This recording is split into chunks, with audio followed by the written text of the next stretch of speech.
4, 3, 2, 1, 0. Plus 5 seconds.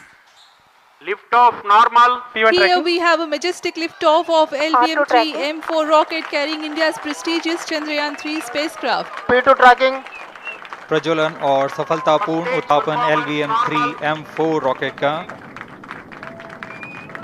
यह भीम का rocket आसमान को। तारीख होती 14 जुलै 2023, वेळ होती दुपारी 2:35 आणि आता जो काही तुम्ही हा छोटासा व्हिडिओ बघितलात तर तो व्हिडिओ किंवा तो आवाज अगदी सगळे भारतीय ज्याच्या आतुरतेने वाट बघत होते आणि एकदम आपण असं म्हणूयात की श्वास रोखून त्या मुवमेंटची प्रतीक्षा करत होते, ते म्हणजे चांद्रयान 3चं लॉन्चिंग. आणि म्हणूनच आजच्या या आपल्या स्वराज्य प्रबोधिनीच्या नवीन व्हिडिओ सिरीज मध्ये ज्याचं नाव आहे स्वराज्य सखोल, ज्याच्यामध्ये MPSC, राज्यसेवा, ऑब्जेक्टिव्ह किंवा डिस्क्रिप्टिव्ह त्याचबरोबर कंबाईन या परीक्षांच्या दृष्टिकोनातून आपण एकच मुद्दा सखोल स्वरूपात डिस्कस करणार आहोत. आणि बऱ्याच दिवसापासून या व्हिडिओ सिरीजची थीम डोक्यात होती, मात्र विषय कोणता निवडायचा हे कन्फ्युजन होतं. आणि मग पहिलाच विषय निवडायचा किंवा पहिलाच एपिसोड करायचा तर तो कुठल्या तरी एका युनिक आणि महत्वाच्या घटनेवरती करावा म्हणून थोडंसं कदाचित थांबलो होतो की काय. आणि ती मुवमेंट आली, ती म्हणजे चांद्रयान 3चं आपण लॉन्चिंग केलं. इस्रोनं लॉन्चिंग केलं सतीश धवन स्पेस सेंटर श्रीहरिकोटा इथून. आणि मग आजच्या स्वराज्य सखोलच्या या एपिसोडमध्ये आपण डिटेल स्वरूपात चर्चा करणार आहोत भारताच्या चांद्रयान मोहिमेबद्दल. आणि आपण असं म्हटलं तरी वावगं ठरणार नाही की भारताची चांद्रयान मोहीम जी आहे तर ती एक भारताच्या स्पेस प्रोग्राम मध्ये मानाचा तुरा आहे किंवा एक वेगळा इम्पॅक्ट क्रिएट करण्याचा प्रयत्न जगभरामध्ये भारत करत आहे. आणि जसं म्हटलंय त्याप्रमाणे sky is not the limit या दृष्टिकोनातून भारत सायंटिफिक रिसर्च मध्ये किंवा स्पेस सेक्टर मध्ये देखील कुठं मागं नाही हे दाखवून देण्याचा प्रयत्न करतोय. आणि हे का महत्वाचं आहे विद्यार्थी मित्रमैत्रिणींनो, लक्षात ठेवा एक कालखंड असा होता की आंतरराष्ट्रीय प्रेशरमुळे रशियानं क्रायोजेनिक इंजिनची ब्ल्यूप्रिंट द्यायला भारताला नकार दिलेला होता. आणि तोच भारत आज स्वयंपूर्ण स्वरूपात स्वदेशी बनावटीचं, संपूर्णतः स्वदेशी बनावटीचं असलेलं लॉन्च व्हेकल बनवतो. याही पुढे जाऊन आपण RLVTD अर्थात रियुजेबल लॉन्च व्हेकल टेक्नॉलॉजी डेमॉन्स्ट्रेटरची पण यशस्वी चाचणी काही वर्षांपूर्वी केलेली आहे. आणि आता GSLV Mark 3 M4 च्या माध्यमातून आपण जवळपास 8 टन पेलोड हा 200 किलोमीटर पर्यंत घेऊन जाऊ शकतो, एवढी कॅपॅसिटी डेव्हलप केलेली आहे. सो हे कुठेतरी आपल्या भारताच्या आत्मनिर्भरतेचं पण लक्षण आहे. आणि त्याचबरोबर ज्या पद्धतीनं जगभरामध्ये इंटरनॅशनल प्रेशर असेल किंवा काही असेल, आपल्याला त्या ठिकाणी रशियानं क्रायोजेनिक इंजिन दिलेलं नव्हतं, पण भारतानं ते स्वतःच्या बेसिसवरती करून दाखवलं. सो याचा एक आपण असं म्हणूयात की म्हणजे सायंटिफिक अचिव्हमेंट होतच राहतील, पण यातला एक मानाचा तुरा म्हणून आपण चांद्रयान मोहिमेकडे बघू शकतो. सो याच चांद्रयान मोहिमेबद्दल सखोल स्वरूपात चर्चा करूया आपल्या नव्या सिरीज मध्ये स्वराज्य सखोल. सो विद्यार्थी मित्रमैत्रिणींनो, तुम्हाला वाटेल की मी फक्त चांद्रयान 3 बद्दल बोलेन, पण असं नाही. आपण संपूर्ण चांद्रयान मोहीम जी आहे तर ती डिस्कस करूयात. चांद्रयान मोहिमेचा टप्पा जो आहे तर तो विचारात घेतला तर याची सुरुवात होते चांद्रयान 1 या मोहिमेपासून. चांद्रयान या मोहिमेचा जर आपण विचार केला तर तारीख होती 15 ऑगस्ट 2003 आणि त्यावेळी तत्कालीन पंतप्रधान अटल बिहारी वाजपेयी यांनी चांद्रयान मोहिमेबाबत लाल किल्ल्यावरून त्या ठिकाणी घोषणा केलेली होती की अशा प्रकारची महत्वाकांक्षी मोहीम ही भारत हाती घेणार आहे. त्याच्यानंतरचा पुढचा टप्पा येतो तो म्हणजे 22 ऑक्टोबर 2008, ज्या दिवशी सतीश धवन अंतराळ केंद्र श्रीहरिकोटा या ठिकाणाहून चांद्रयान 1 हे प्रक्षेपित करण्यात आलं. त्याच्यानंतर 8 नोव्हेंबर 2008चा एक टप्पा येतो ज्या दिवशी स्पेसक्राफ्ट जे आहे तर ते चंद्राच्या ऑर्बिटर मध्ये त्या ठिकाणी पोहोचलेलं होतं. त्यानंतरचा पुढचा टप्पा आला तो म्हणजे 14 नोव्हेंबर 2008, ज्या दिवशी स्पेसक्राफ्टनं चंद्राच्या पृष्ठभागावर एक मून इम्पॅक्ट प्रोबची मुद्दामून क्रॅश लँडिंग केली. आता ही क्रॅश लँडिंग करण्याचा पण स्पेसिफिक त्या ठिकाणी उद्देश होता की कंट्रोल्ड मॅनरनं ही क्रॅश लँडिंग जी आहे तर ती करण्यात आली. त्या ठिकाणच्या वेगवेगळ्या थर्मल इमेजेस आणि त्याचबरोबर त्यातल्या केमिकल प्रॉपर्टीज ज्या आहेत तर त्या ऑब्झर्व करण्याच्या दृष्टिकोनातून ही क्रॅश लँडिंग जी आहे तर ती करण्यात आलेली होती. आणि याच्या माध्यमातून, या मोहिमेच्या माध्यमातून भारताला यश देखील मिळालं. भारताने यावेळी दावा केलेला होता की चंद्रावरती त्या ठिकाणी पाणी आहे, आणि याच दाव्याबद्दल त्या ठिकाणी आपण असं म्हणूयात की चंद्रावरती पाणी असल्याबाबतची घोषणा नासाद्वारे सप्टेंबर 2009 मध्ये करण्यात आलेली होती. आणि त्यावेळी भारतानं हे जे काही 14 नोव्हेंबर 2008 ला क्रॅश लँडिंग केलेलं होतं आणि त्याच्यानंतर जी काही ऑब्झर्वेशन चंद्रावरती पाणी असल्याबाबतची मांडलेली होती, तर ती देखील नासानं देखील त्याला दुजोरा दिला आणि नासानं देखील ते मान्य केलं.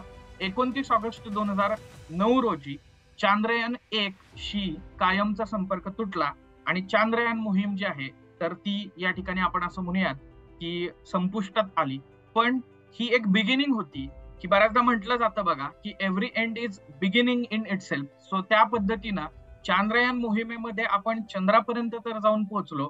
सो तीच मोहीम आपल्याला पुढच्या मोहिमेच्या दृष्टिकोनातून एक मोटिवेशन फॅक्टर ठरली आणि त्याच्यानंतर भारतानं महत्वाकांक्षी अशा स्वरूपाच्या चांद्रयान 2 मोहिमेच्या दृष्टिकोनातून वाटचाल केली. 18 सप्टेंबर 2008 रोजी तत्कालीन पंतप्रधान मनमोहन सिंग यांनी चांद्रयान 2 मोहिमेला मान्यता दिली. म्हणजे खरं तर सायमल्टेनियसली या वेगवेगळ्या मोहिमा ज्या आहेत तर त्या चालू होत्या आणि त्याच अंतर्गत 18 सप्टेंबर 2008 ला ही मान्यता जी आहे तर ती मिळालेली दिसते. 22 जुलै 2019 रोजी चांद्रयान 2 चं यशस्वी प्रक्षेपण त्या ठिकाणी करण्यात आलं. 20 ऑगस्ट 2019 रोजी चांद्रयान 2 हे चंद्राच्या कक्षेमध्ये यशस्वीरित्या पोहोचलं. त्याच्यानंतर चांद्रयान 2 मोहिमेच्या पेलोडचा जर का आपण विचार केला तर त्यामध्ये 3 प्रमुख गोष्टी होत्या. या गोष्टी आपण यासाठी समजून घेण्याचा प्रयत्न करूयात कारण याच गोष्टी आपल्याला चांद्रयान 3च्या दृष्टिकोनातून देखील महत्वाच्या आहेत. याच्यामध्ये पहिलं होतं ते म्हणजे ऑर्बिटर. ऑर्बिटरचं काम होतं चंद्राच्या पृष्ठभागाचं निरीक्षण करणं आणि पृथ्वी आणि चांद्रयान 2 चं लँडर जे विक्रम नावानं त्या ठिकाणी विक्रम नाव देण्यात आलेलं होतं यांच्यामध्ये संवादाचा दुवा म्हणून काम करतं. म्हणजे एका बाजूला पृथ्वी आहे आणि एका बाजूला चांद्रयान 2 चं लँडर विक्रम आहे, तर त्यांच्यामध्ये संवाद साधणं आणि चंद्राच्या पृष्ठभागाचं निरीक्षण करणं. सो कम्युनिकेशनचा दुवा म्हणून IDSNC इंडियन डीप स्पेस नेटवर्कशी कम्युनिकेशनचा दुवा म्हणून ऑर्बिटर काम करणार होतं. त्याच्यानंतरचा दुसरा महत्वाचा भाग होता, दुसरा पेलोडचा महत्वाचा मुद्दा होता तो म्हणजे लँडर. याचं काम होतं की चंद्राच्या जमिनीवरती सॉफ्ट लँडिंग करायचं आणि रोवर जे आहे तर ते सुरक्षितपणे चंद्राच्या पृष्ठभागावरती उतरवायचं. सो आणि त्याच्यानंतर तिसरा महत्वाचा मुद्दा होता तो म्हणजे रोवर. रोवरचा विचार केला तर ही एक 6 चाकाची एक बग्गी होती. सो ज्याचं काम होतं की चंद्रावरती फिरून वेगवेगळ्या पद्धतीने नमुने गोळा करायचे आणि अनालिसिस करायचं. म्हणजे चांद्रयान 1 मोहिमेत आपण क्रॅश लँडिंग केलं जाणीवपूर्वक पद्धतीनं, पण चांद्रयान 2 मध्ये आपण ऑर्बिटर, लँडर आणि रोवर यांच्या मदतीनं चंद्राच्या पृष्ठभागाचं निरीक्षण करण्याचा प्रयत्न हा करणार होतो. ज्या ठिकाणी चांद्रयान 1 चं क्रॅश लँडिंग केलं त्या लोकेशनला किंवा त्या इम्पॅक्ट पॉइंटला, जो इम्पॅक्ट पॉइंट जो आहे तर तो नंतर थर्मल इमेजेसच्या स्वरूपात मिळाला देखील, तर त्याला जवाहर पॉइंट असं त्या ठिकाणी नाव देण्यात आलेलं होतं. तारीख होती 6 सप्टेंबर 2019. त्या दिवशी लँडर विक्रमची सॉफ्ट लँडिंग सुरू झाली. मात्र अचानकपणे लँडरशी पूर्णपणे संपर्क तुटला आणि ते अदृश्य झाले. 7 सप्टेंबर 2019 रोजी सरकारनं संसदेमध्ये सांगितलं की विक्रम लँडरचा ब्रेकिंग थ्रस्ट मध्ये बिघाड झाल्यामुळे क्रॅश लँडिंग त्या ठिकाणी झालेली आहे. 8 सप्टेंबर 2019 रोजी ऑर्बिटरच्या माध्यमातून विक्रम लँडरची थर्मल छायाचित्र मिळाली. मात्र विक्रम लँडरशी कुठलाही संपर्क होऊ शकला नाही. आता लँडरचंच क्रॅश लँडिंग त्या ठिकाणी झाल्यामुळं रोवर जो आहे तर तो संपर्कात येऊ शकत नव्हता. आणि इथं मला तो डॉट कनेक्ट करायचा आहे मगाशी की या ठिकाणी ऑर्बिटर हा एक महत्वाची भूमिका बजावत होता जो लँडर आणि इंडियन डीप स्पेस नेटवर्कशी कम्युनिकेशन साधत होता. सो ते कम्युनिकेशन त्या ठिकाणी होऊ शकलं नाही आणि त्यामुळं विक्रम लँडरशी संपर्क त्या ठिकाणी तुटला.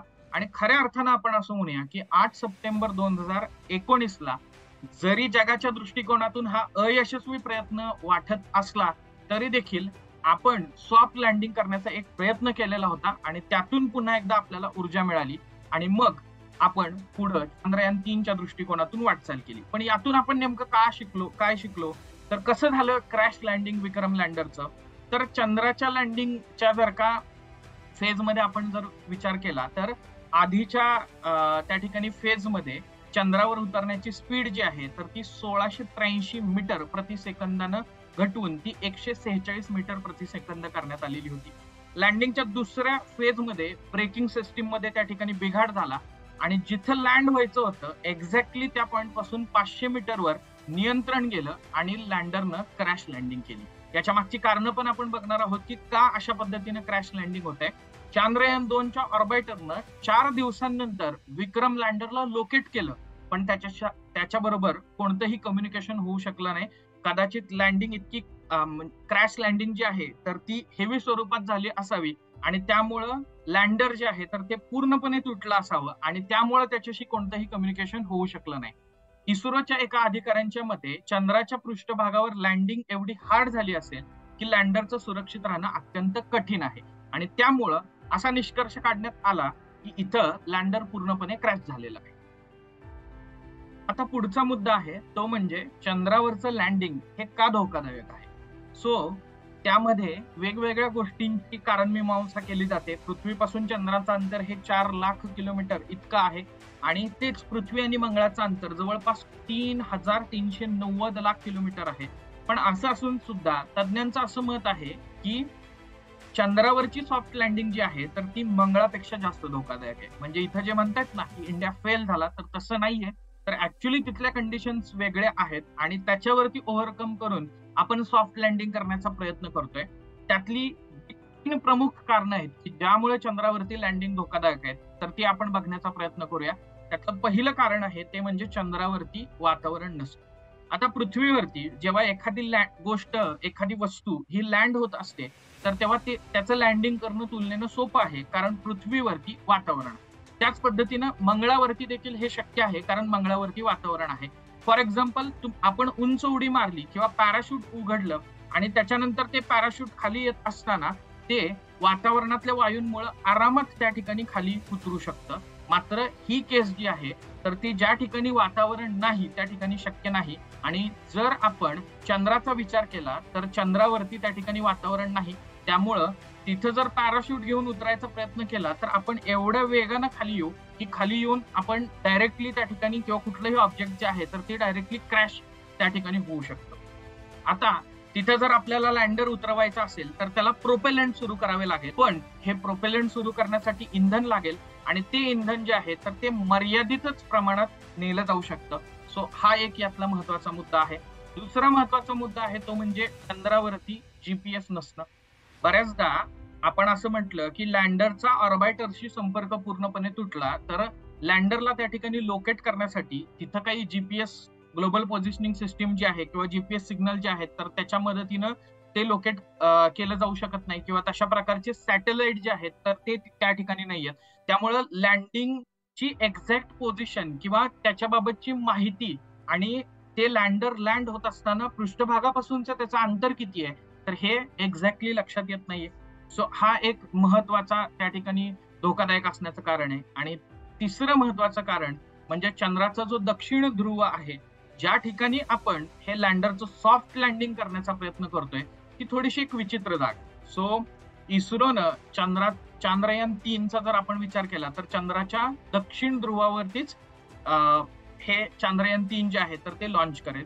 पण मात्र या ठिकाणी या पोझिशनचा जर विचार केला तर इथं सूर्य जो आहे तर तो फक्त क्षितिज समांतर पातळीमध्ये असतो आणि त्यामुळं या ठिकाणी मोठमोठ्या सावल्या पडतात आणि यामुळे इथलं स्पष्ट काही दिसत नाही. ही देखील एक बाब आहे किंवा हा देखील एक महत्वाचा मुद्दा आहे की ज्याच्यामुळं या चंद्रावरती लँडिंग करणं हे थोडंसं धोकादायक आहे. आता तरी पण आपण चंद्राच्या दक्षिण ध्रुवावरती का जातोय तर तेही आपण बघण्याचा प्रयत्न करूयात. पण त्याच्या आधी चांद्रयान 3 मोहिमेचे इतर काही वैशिष्ट्य आपण जाणून घेण्याचा प्रयत्न करूयात. 14 जुलै रोजी दुपारी 2:35 आपण प्रक्षेपण केलं. त्या चांद्रयान 3 मोहिमेची 3 मुख्य उद्दिष्ट आहेत. त्यातलं पहिलं उद्दिष्ट आहे ते म्हणजे चांद्रयान 3 लँडरची चंद्राच्या पृष्ठभागावर सुरक्षित आणि सॉफ्ट लँडिंग करणं, जे आपल्याला कदाचित चांद्रयान 2च्या बाबतीमध्ये आपण त्याच्या बाबतीमध्ये अयशस्वी थोडंसं ठरलेलं होतं.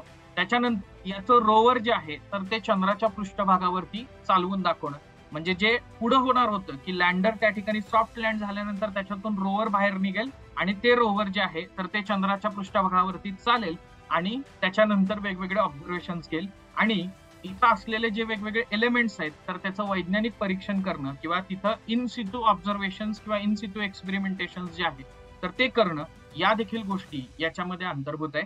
सो या 3 मुख्य उद्दिष्टांच्या दृष्टिकोनातून ही मोहीम जी आहे तर ती सुरू करण्यात आलेली दिसते.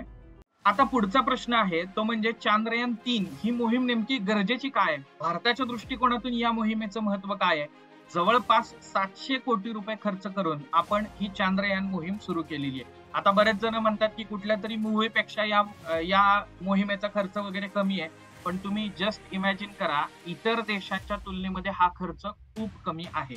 म्हणजे याच्यामध्ये अमेरिका असेल, रशिया असेल किंवा चीन असेल या देशांनी आतापर्यंत चंद्रावरती अशा प्रकारचे स्पेसक्राफ्ट पाठवलेले आहेत, पण त्यांच्या मोहिमेपेक्षाही अत्यंत कमी पैशामध्ये आपण चांद्रयान त्या ठिकाणी 3 ही मोहीम लॉन्च केलेली आहे. त्याच्यानंतर या चांद्रयान 3चं जे लँडर आहे तर ते अशा भागातील माहिती गोळा करण्याचं काम करणार आहे किंवा अशा भागातील माहितीचं ऑब्झर्वेशन किंवा अनालिसिस करण्याचं काम करणार आहे की जी माहिती आजपर्यंत जगामध्ये उपलब्ध नाही.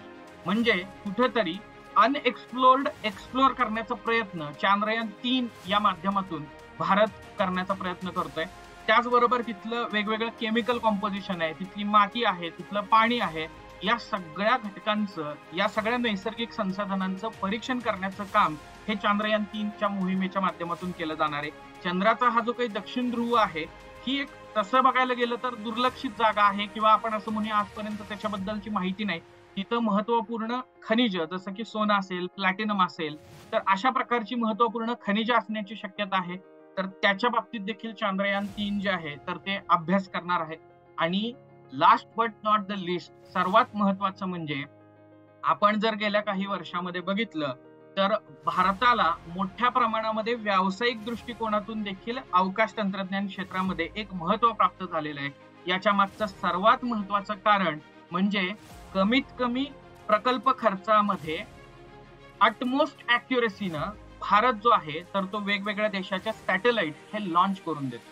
म्हणजे टार्गेटेड ऑर्बिट जे आहे तर त्या ऑर्बिटमध्ये कमी खर्चामध्ये ऍक्युरेसीसह हे सॅटेलाइट जे आहे तर ते भारताद्वारे लॉन्च केले जात आहेत. याच्यासाठी आधी अँथ्रिक्स कॉर्पोरेशन होतं, आता Indian new space India limited जे आहे तर ती त्या ठिकाणी स्थापन झालेली दिसते किंवा इस्पा नावाचे ऑर्गनायझेशन स्थापन झालेली दिसते, ज्याच्या माध्यमातून लघु उपग्रहाचं लॉन्चिंग जे आहे तर ते केलं जात आहे. त्यामुळं अशा प्रकारचे कमर्शियल प्रोजेक्ट जे आहेत तर ते भारताला भविष्यामध्ये जर या प्रकारची मोहीम सक्सेसफुल झाली तर ते मिळू शकतात. आणि हे भारताचं चीन, अमेरिका आणि रशिया यांच्यापेक्षा वेगळेपण आहे. सो हेही लक्षात ठेवा. रिसोर्सेस लॅकिंग असले, फंडिंग जे आहे तर ते कमी स्वरूपातल्या फंडिंग मध्ये आपण जास्तीत जास्त अॅक्युरेसीनं हे प्रोजेक्ट जे आहेत तर ते लॉन्च करतोय. सो अवकाश तंत्रज्ञानाच्या व्यावसायीकरणाच्या दृष्टिकोनातून पण चांद्रयान 3 जे आहे तर ते महत्वाचं आहे. आता पुढचा मुद्दा, चांद्रयान 3च्या बाबतीमध्ये चांद्रयानला नेणारे LMV3 M4 रॉकेट जे आहे तर त्याच्याबद्दल आपण थोडंसं बघूया. So launch vehicle mark 3 M4 असं हे या रॉकेटचं नाव आहे, जे देशाचं सर्वात अवजड रॉकेट मानलं जातं. त्याचं वजन जे आहे तर ते जवळपास 640 टन आहे. एकूण लांबी जी आहे तर ती त्याची 43.5 मीटर इतकी आहे. हे रॉकेट पृथ्वीपासून 200 किलोमीटर अंतरावरती 8 टन पेलोड घेऊन जाऊ शकतं. यानंतर 35,000 किलोमीटर उंचीपर्यंत, ज्याला आपण जिओ स्टेशनरी ऑर्बिट किंवा जिओ सिंक्रोनस ऑर्बिट देखील म्हणतो, तर त्या ऑर्बिट पर्यंत म्हणजे 200 किलोमीटर पासून ते 35,000 किलोमीटर पर्यंत याच्यापेक्षा निम्म वजन घेऊन जाऊ शकतं. म्हणजे 4 टनापर्यंतचा पेलोड जो आहे तर तो ते घेऊन जाऊ शकतं. चांद्रयान 3च्या लँडर मॉड्यूलचं वजन जे आहे तर ते जवळपास 1.7 टन आहे. याच्या प्रोपल्जनचं वजन जे आहे तर ते तब्बल 2.2 टन आहे. लँडरमध्ये 26 किलोचं रोवर देखील आहे. आणि म्हणून टोटल जर का पेलोड याचा जर विचार केला तर तो 3 टनाचा पेलोड आहे आणि याची कॅपॅसिटी जी आहे तर ती 8 टनाची. यानंतर पुढचा मुद्दा आहे तो म्हणजे चांद्रयान 3चा प्रवास नेमका कसा असेल. म्हणजे आता आपण 14 जुलैला 2:35 तर याचं प्रक्षेपण केलं, पण आता नेमका प्रवास कसा असणार आहे तर 31 जुलै आणि 1 ऑगस्टच्या मध्यरात्री पृथ्वीच्या कक्षेतून बाहेर आणि चंद्राच्या दिशेने चांद्रयान 3 ची वाटचाल जी आहे तर ती चालू होईल. ही वाटचाल कशी होणार आहे ती पण मी डिटेल स्वरूपात तुम्हाला सांगेन. त्यानंतर 5 ऑगस्ट 2023 रोजी चंद्राच्या कक्षेमध्ये चांद्रयान पोहोचेल आणि 23 ऑगस्ट 2023 ही नियोजित तारीख आहे की संध्याकाळी 5:47 अपेक्षित आहे की प्रोपल्शनच्या मदतीनं लँडरचं चंद्राच्या दक्षिण ध्रुवावरती सॉफ्ट लँडिंग त्या ठिकाणी करण्यात येईल. सो आता आपल्याला परत एकदा ही मुवमेंट ऑब्झर्व करायची आहे ती म्हणजे 23 ऑगस्ट 2023 ला संध्याकाळी 5:47 ज्यावेळी पुन्हा एकदा तो क्षण येईल की आपलं लँडर जे आहे तर ते चंद्राच्या पृष्ठभागावरती सॉफ्ट लँडिंग करेल आणि होपफुली ते त्या मोहिमेला यश मिळेल अशी आपण या ठिकाणी अपेक्षा व्यक्त करूयात. आता हे नेमकं कसं होणार आहे किंवा याच्या मागचं सायंटिफिक लॉजिक काय आहे ते आपण बघण्याचा प्रयत्न करूया. इथं इंटिग्रेटेड मॉड्यूल फेज नावाची तुम्हाला आकृती या ठिकाणी दिसते, ज्याच्यामध्ये लॉन्चिंग केल्यानंतर इजेक्शन ऑर्बिट मधून बाहेर पडल्यानंतर म्हणजे क्रिटिकल व्हेलॉसिटी मिळाल्यानंतर 11.2 किलोमीटर पर सेकंड त्याच्यानंतर हे जे चांद्रयान जे आहे तर ते सुरुवातीला पृथ्वीच्या भोवती असं घिरट्या घालण्याचा प्रयत्न करेल. हे घिरट्या घालत असताना किंवा हे प्रदक्षिणा घालत असताना ही लंब वर्तुळाकार कक्षेमधली प्रदक्षिणा हळूहळू त्याचा वेग जो आहे त्याची पॉवर जी आहे तर ती त्या ठिकाणी वाढत जाईल आणि त्याचं जे प्रक्षेपण करण्याचं जी आस आहे तर तो आस जो आहे तर तो त्या ठिकाणी वाढत जाईल आणि त्याच्यानंतर एक स्टेज अशी येईल की पृथ्वीच्या गुरुत्वाकर्षण कक्षेच्या बाहेर हे चांद्रयान जाईल. त्याच्यानंतर चांद्रयानचा दुसरा प्रवास जो आहे तर तो चालू होईल, तो म्हणजे चंद्राच्या दिशेने. चंद्राच्या दिशेने हा प्रवास गेल्यानंतर पुन्हा एकदा चंद्राच्या गुरुत्वाकर्षण कक्षेमध्ये हे चांद्रयान प्रवेश करेल आणि एक्झॅक्टली पृथ्वीपासून जी प्रोसिजर चालू होती तर त्याच्या उलटी प्रोसिजर म्हणजे सुरुवातीला मोठ्या लंब वर्तुळाकार कक्षेमध्ये हे चांद्रयान घिरट्या घालेल आणि त्याच्यानंतर हळूहळू ही कक्षा जी आहे तर ती कमी होत जाईल आणि चंद्राच्या अगदी जवळ हे पोहोचेल. चंद्रापासून 100 किलोमीटर या लुनार ऑर्बिट मध्ये असताना ऑर्बिटर पासून लँडर जे आहे तर ते सेपरेट होईल आणि हे लँडर सेपरेट झाल्यानंतर 100/30 किलोमीटरच्या रेंज मध्ये सॉफ्ट लँडिंग जे आहे तर ती लँडरची त्या ठिकाणी चालू होईल आणि या लँडरचं सॉफ्ट लँडिंग जे आहे तर ते करण्यात येईल. ही एक्झॅक्टली प्रोसिजर आहे. असं म्हटलं जातंय की गोफणीमध्ये जसा आपण दगड फिरवतो आणि तो जसा भिरकावतो तर त्या पद्धतीनं हे इंजेक्शन ऑर्बिट असेल आणि त्याच पद्धतीनं लुनार ट्रान्सफर ट्रॅजेक्टरी फॉलो करेल चांद्रयान 3 आणि पुन्हा लुनार ऑर्बिट मध्ये इन्सर्शन म्हणजे चंद्राच्या कक्षेमध्ये त्या ठिकाणी प्रवेश करेल आणि अशा प्रकारे हे लँडिंग करण्यात येईल. सो हे एक्झॅक्टली म्हणजे चांद्रयान 3च्या बाबतीमध्ये येत्या काही दिवसामध्ये घडणार आहे जे आपल्याला ऑब्झर्व करायचं. मग यातला पुढचा मुद्दा आहे तो म्हणजे असं करणारा भारत हा कितवा देश असेल तर अशा प्रकारे भारत हा चांद्रयान 3 किंवा चंद्रावरती त्या ठिकाणी आपलं स्पेसक्राफ्ट पाठवणारा अमेरिका, रशिया आणि चीन यांच्या नंतरचा चौथा देश ठरेल. त्यामध्ये 2013 मध्ये चांगई 3च्या माध्यमातून पहिल्याच मिशनच्या प्रयत्नामध्ये यशस्वी झालेला चीन हा यापैकी एकमेव देश आहे. ही या ठिकाणी लक्षात ठेवा. मिशन दक्षिण ध्रुवावरतीच का पाठवलं जातंय हेही या ठिकाणी लक्षात घेणं गरजेचं आहे आपल्याला. जसं मगाशी मी एक बाबीचा उल्लेख केलेला होता की चंद्राचा दक्षिण ध्रुव हा चंद्राच्या इतर प्रदेशांपेक्षा बराच वेगळा आहे. त्याचबरोबर तिथं बऱ्याच गोष्टी ज्या आहेत तर त्या अनएक्सप्लोर्ड आहेत. या भागामध्ये सूर्यप्रकाश जो आहे तर तो कधीच पोहोचत नाही आणि त्यामुळे तापमान जे आहे तर ते -200 डिग्री सेल्सिअस पर्यंत असतं. अशा परिस्थितीमध्ये बर्फाच्या रूपात अजूनही पाणी असू शकतं असा भारतीय शास्त्रज्ञांचा दावा आहे आणि भारताच्या 2008च्या चांद्रयान 1 मोहिमेने देखील चंद्राच्या पृष्ठभागावरती पाण्याची उपस्थिती जी आहे तर ती दर्शवलेली होती. या व्यतिरिक्त लँडिंग साईट जी आहे तर ती चांद्रयान 2 सारखीच आहे चांद्रयान 3ची. 70 डिग्री अक्षांशावरती चंद्राच्या दक्षिण ध्रुवावरती हे लँडिंग करण्यात येणार आहे. मात्र आता पूर्वी जी कदाचित चूक झालेली होती तर ते रेक्टिफाय करण्याचा आपण प्रयत्न करतोय. पूर्वी आपण 500x500 मीटर इतकी लँडिंग साईट जी आहे तर ती डिसाईड केलेली होती, पण आता ही लँडिंग साईट जी आहे तर ती 4 किलोमीटर बाय 2.5 किलोमीटर अशा स्वरूपाची असणार आहे. सगळं काही इथं व्यवस्थित जर का राहिलं तर लँडरचं सॉफ्ट लँडिंग जे आहे तर ते या ठिकाणी पॉसिबल होईल. आणि हे जर का पॉसिबल त्या ठिकाणी झालं तर चंद्राच्या दक्षिण ध्रुवावरती अंतराळयान पाठवणारा भारत हा जगातील पहिला देश या लँडिंग नंतर ठरेल. आता याच्यानंतरचा पुढचा प्रश्न आहे तो म्हणजे यावेळी लँडर मध्ये 5 ऐवजी 4 इंजिन का बसवण्यात आलेली आहेत. सो यावेळी लँडरला 4 इंजिन किंवा थ्रस्टर ज्याला म्हणतो तर ते 4 कोपऱ्यात बसवलेले आहेत. आणि 5वं इंजिन जे पूर्वी बसवण्यात आलेलं होतं पण ऐनवेळी ते काढून टाकण्यात आलं. काय कारण आहे तर लँडरचं जे सॉफ्ट लँडिंग होत असतं तर ते होत असतं या थ्रस्टर्स किंवा इंजिनच्या मदतीने.